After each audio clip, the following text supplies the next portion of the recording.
Egunon, kaixo guztioi, hemen gaude, berriro bere momentuan izan ditu genuen gizarte hezkuntza plazara eta orain irrati komunitario saioa honetara. Berriro, uste du ja hirugarren urtean, Laboa plazan, egotea, guretzat, gure fakultatetik ateratzea erronka bat da eta oso gustora. Elkarlanean eta auzolanean ikasleak, irakasleak, hezitzaileak, parte hartzaileak berriro elkarrekin lan eginez. Gaur egun, gizarte hezkuntzako lanbidea eta zeregina balorean jartzen, bizitza eta eraldaketa soziala erdigunean jartzen. Demostratzen, unibertsitate, parte hartzaile, kritika eta irekita denon artean egin aldugula. Mila esker parte hartu eta parte hartuko duzuen guztioi, eta haien laguntza esker programa honetan sinestu eta lagundu duzunei. Bilboko Hezkuntza Fakultatea, Bizkaiko Campus Errektore Ordetza eta Jasangarritasuneko eta Gizarte Konpromisoko zuzendaritzari gaurko saio hau beste proiektu barruan dagoelako ODS irratia. Eta jada hasten gara gaur hemen gurekin egingo den burmuin bati, Amaia Iguren, Bilboko Hezkuntza Fakultateko Gizarte Hezkuntzako irakaslea eta beste gauza batzuk. Haupa, Amaia. Haupi, egunon. Bueno, zelan, berriro hemen? Berriro izerditan, goizetik, gauzak atera gure fakultatetik etorri, baina pena merezi du, beste espazio baten egoteak, beste leku batean irtetzea igual gure komodidadetik, eta gaurko saio potentea daukagu berriz ere. Gainera hemen gaude, gure ikasleekin, porque hau egiteko dalmagu astea gure ikasgaietan, Amaia eta biok, hau prestatzen eta ona heltzen. Hori da, erronka da, urtero planteatzen dugunean irrati saio zuzenekoa beti daude paniko aurpegiak, gure ikasleen artean baina gero ona etortzen garean eta ikusten duzunean zer den, disfrutatzen dago, ezta? Gainera, esan behar da, lehenengo kurtsokoak direla. Hori da. Gizarte hezkuntzako, lehenengo kurtsokoak. Bueno, eta, konta iguzu edo laburpen bat, zer da eukiko dugun, aurrengo 5 ordu. 5 ordutan, hori da, 5 ordutan, eta, azkenean muga jarri dugulako, porque bagenik eskaera gehiago genituen, baina ja ordu bitatik aurrera pasatzea gehiago iruditzen zitzaigu, baina, entitate desberdinak izango ditugu, ikasleak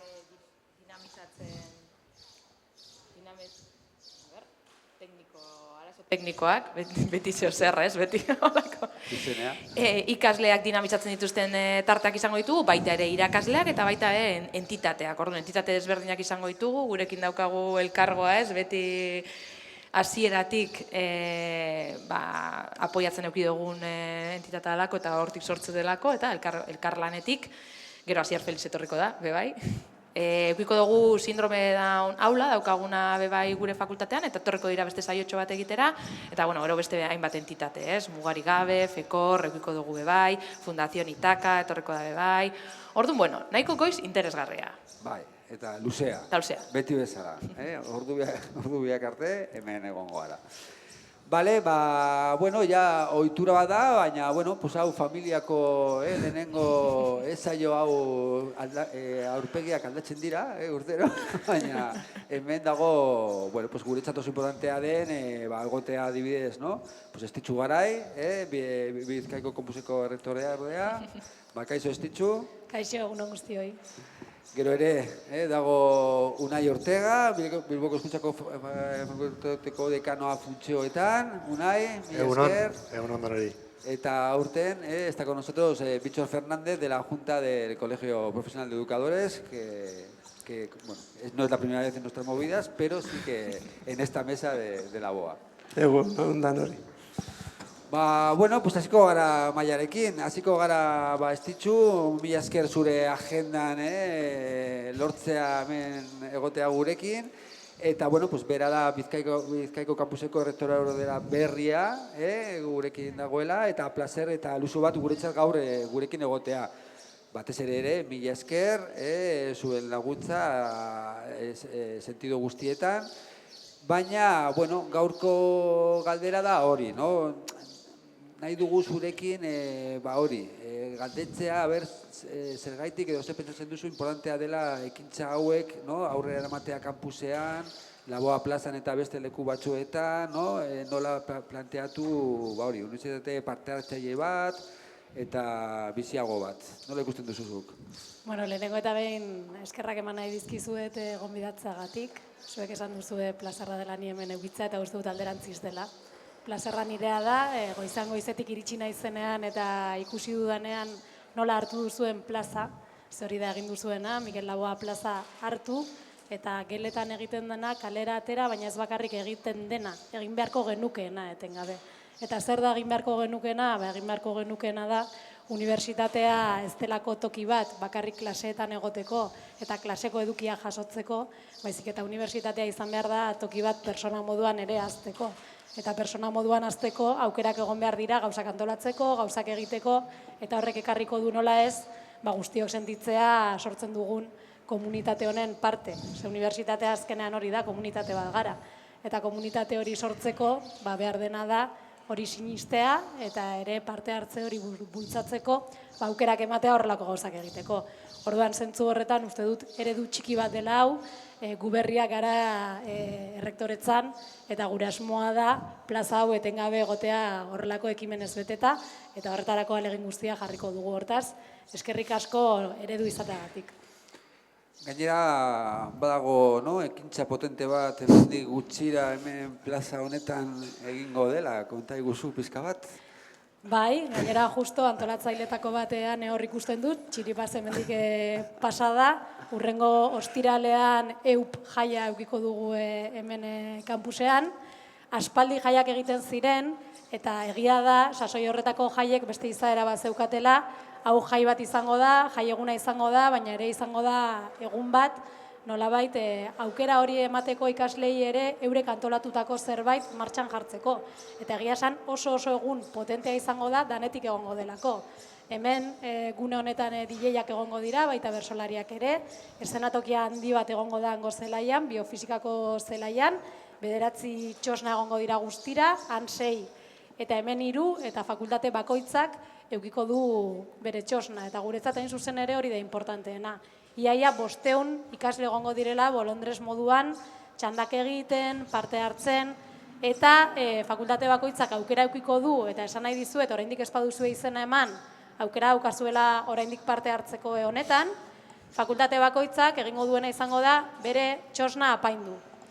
Orduan, guk bitarteko batzuk eman ditugu, pankarta eman dugu, baina gero sormena ere bultzatu nahi dugu, eta fakultate bakoitzak bere fakultatearen izaera islatzeko txosna hori ondo apaindu dezala. Txosna honenak sari potente bat eukiko du, oraindik iragartzeko gaude, komunikazioan beti mantendu behar da pixkat misterioa, eta hurrengo astean iragarriko dugu, baina importanteena da elkartzea ere fakultate ezberdinetako jendea plazan, elkar ezagutzea eta uste dugu batez ere jai honek horretarako balioko duela. Beste espazio baten elkar ikusteko eta ere nola ez erakusteko ikasleek olako gauza potente bat antolatu dezaketela. Kontzertuak ere egongo dira, erromeria bat, Silbito deitzen dena, Eusko Printzes eta beste batzuk, ja saretan zabaltzen ari dira, eta gonbidatzea egun hori ondo pasatzera, eta alba duzue eta animatzen bazarete, oraindik aukera daukazuela zuen fakultateko talde horretan parte hartzeko. Agendatuta, ja badakigu heldu dela eta zabaldu dela, baina falta dena da hori, hemen egotea eta disfrutatzea egun horretaz. Mila esker, ez ditzu. Zuei, eskerrik asko benetan. benetan. Jarraitzen dugu Unai Ortegarekin,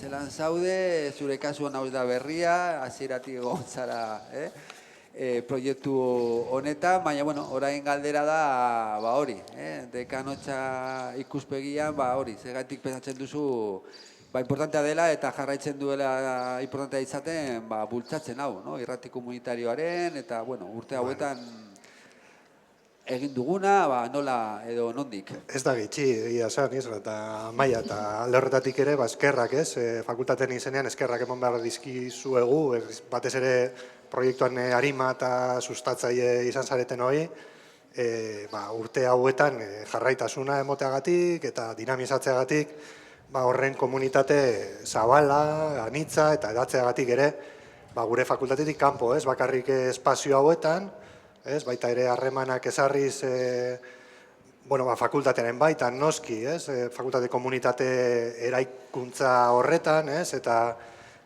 hori da, hain zuzen ere proiektuaren eta irratia beraren arima, komunitatea, eta eraikuntza horretan uste dute ekarpen handiak ekarri dituela, bai barruan, komunitatearen barruan, irakasle eta ikasleen artean, baina baita ere fakultateen artean, implikatuta daude modu aktiboan fakultate desberdinak, hemen daukagu gizarte eta komunikazio zientzietako fakultatea, baina hor ere liatuta daude ekonomia eta enpresa, farmazia, eta beste asko, danak buruz aipatzea, zaila egiten zait, baina bestetik hori, fakultateen arteko komunitate hori eraikitzen lagundu du asko, Eta noski ere, proiekzio horretan, eta ez ditu garaik aipatzen zuen egitea eta zabaltzea, eta emote horretan ere, kanpoko erakundeekin ere, eta erakunde guretzat klabe direnak, tamen presente daudenak, kolaboratzaileak, ezinbesteko kolaboratzaileak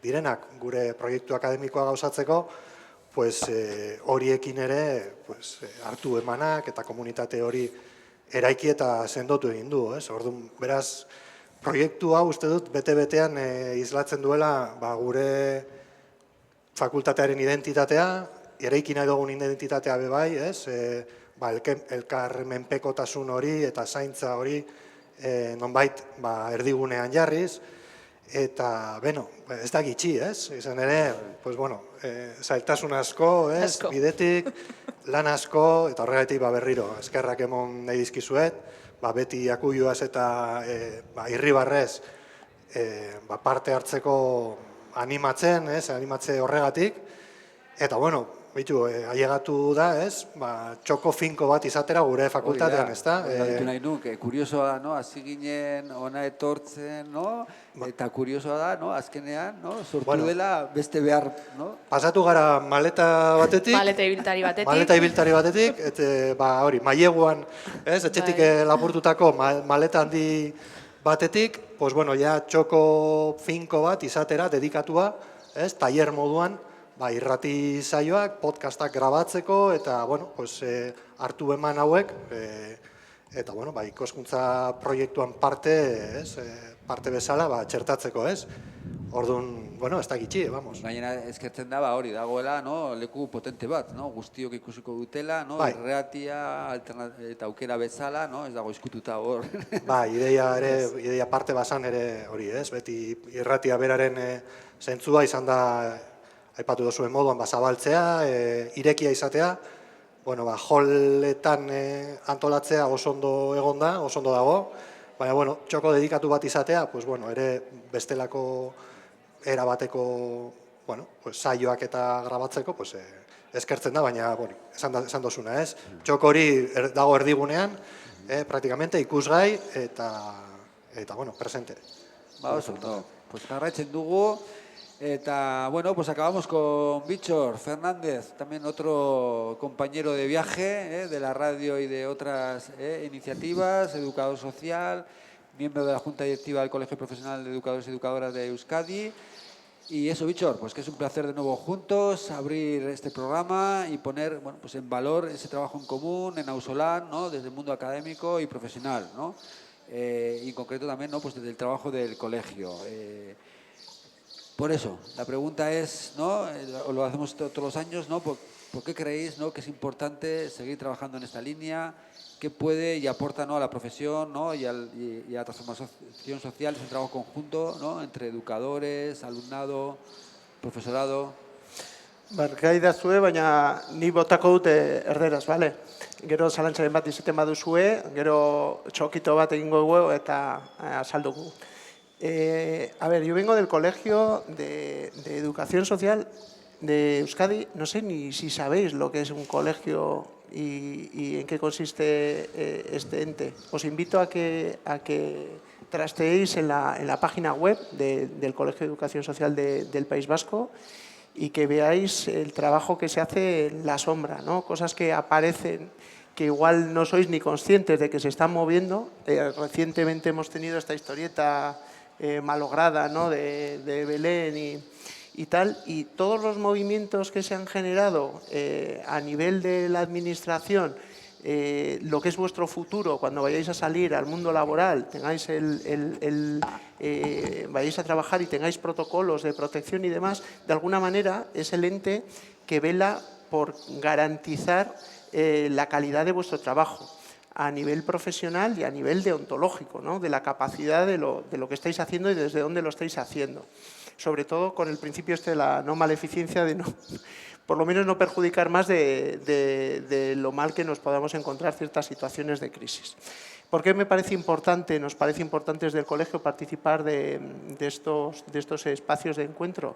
Pues es una maravilla, porque al final está la parte académica y está la parte de lo que a mí me gusta llamar el barro, ¿no? La gente que está trabajando, cómo podemos combinar las experiencias, cómo podemos enriquecer lo que de alguna manera recogemos desde el trabajo de calle, desde el trabajo del día a día y las reflexiones a las que llegamos y cómo se puede traducir eso en lo académico para mejorar tanto el trabajo en el día a día como la parte que se imparte aquí de formación para que tengamos mayores capacidades profesionales cuando salimos al mundo laboral.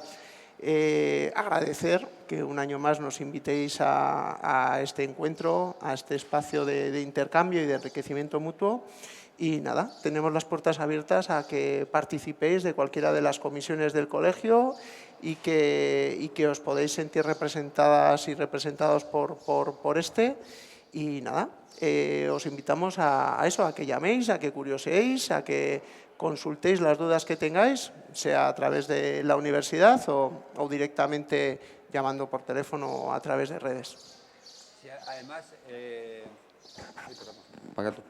que además también, ¿no?, este proyecto de radio, ¿no?, nos trajo otra novedad, y es que una acción importante que hacemos todos los años con el colegio, que es Duso Dei, ¿no?, el Día Internacional de la Educación Social, ¿no? Dimos un salto con la maleta, ¿no? Llevamos la maleta a Bilbo Rock, y entonces en Bilbo Rock, ¿no?, celebramos ese día, ¿no?, también en formato de radio, con el grado también de la Universidad de Deusto, ¿no?, y también, bueno, pues que hay que empezar a preparar, ¿no?, que eso es en octubre. Sí, que luego da un poco la sensación de que venimos aquí la gente más mayor y que tenemos años de experiencia en lo laboral y parece que es algo como somos los doctos en la materia, ¿no?, que os venimos a enseñar, os venimos a explicar, y yo creo que es interesante que os hablemos de nuestras experiencias, pero también es muy interesante que nos aportéis, nos enriquezcáis con vuestras propuestas, que venís de una forma de entender cómo funcionan las cosas diferente y que con esa suma podemos hacer una educación social mejor y más ajustada a la realidad. Así que nada, nos veremos, todavía está por preparar, pero nos veremos en octubre, seguramente de El nuevo 2 de octubre, en Bilbo Rock, y además lo que dice Víctor, que así como aquí la idea es que el alumnado es el protagonista haciendo entrevistas, ¿no?, a educadores o personas que vienen del mundo profesional o participantes, en cambio en Bilbo Rock lo que hacemos es como ya pasar el testigo al alumnado y que ellos sean los protagonistas, ¿no?, con trabajo fin de grado, ¿no?, o con pequeñas investigaciones que están llevando a cabo, ¿no?, y que a partir de ahí, ¿no?, tiremos del hilo. Mila esker, hiruei, bihotzez, berriro hemen gurekin egoteagatik, eta, bueno, ez dakitea posiblea den hemen egotea pizka bat, baina, bueno, pues, horrela bukatuko dugu lehenengo saio hau. Astea, bueno, pues, ere, mila esker, eskertzea mantenimendukoei, elizititatea eta maila hauek ekarri dutenei, gero ere gizarte eta komunikazio zientzen tekniko eta dekanotzari, soinu teknikariari, eta gaur posible egiteagatik hau, eta EH-ko streaming teknikoei. Streaming bitartez retransmitzeteagatik, eta por cierto, Maia, ezaguzu, non jarraitu alden irrati saio hau? Bai, helburuetako bat da kalera irtetzea, eta kalera irtetze horrek, bueno, ez da bakarrik espazio fisikoa, bai, espazio virtualak ere gaur egun, orduan badaukagu streaming bidez, EHUko lehengo kanalean, hor kartelean daukazu ere, eta bebai QR-a daukazue, ODS irratia Instagramen bidez, jarraitzeko, aukera, orduan, bueno, animatzen zaituztegu, bai hemen edo bai ere era virtualean tartetxoren baten klasetik klase edo jarraitu balditzen zuen, konektatzera. Bai, eta gero gainera gadukagu gure ikasleek, Hori da, ikasleek ere. Instagram, Twitter, eta ez Jarraituko dakigu beste sare sozial baten bitartez, ere zabalduko dute. Zabaltzen. Orduan, hori, aberean lortzen dugun sareak konektatzea eta hori, azkenean helburua da, hori, jende gehiago ezagutzea guri. Gero ere, behin grabaketa dugunean, gure ODS irratia YouTube kanalera igoko dugu, hor bloke guztiak, orduan, hor ere geratuko da testigua hurrengo urteetarako, ezta? Bai, oso polita da, eta batzutan deitzen digute, bata como, oie, ikusi dut nire elkarrizketa YouTube, bai, eske badago, hori, gainera hemen dagoen crack hauek egiten dute super polita eta aukera hori eukiko duzue. Pues nada, seguimos, ahora van a venir el primer grupo de primero de educación social con Asier Félix, que ya lo he visto por ahí, educador, compañero de viaje de Educablog, así que, Amaia. Jarraitzen dugu. Venga, ánimo, y esker. Zuei, ondo pasa. Etengabeko hazkuntza, bati eske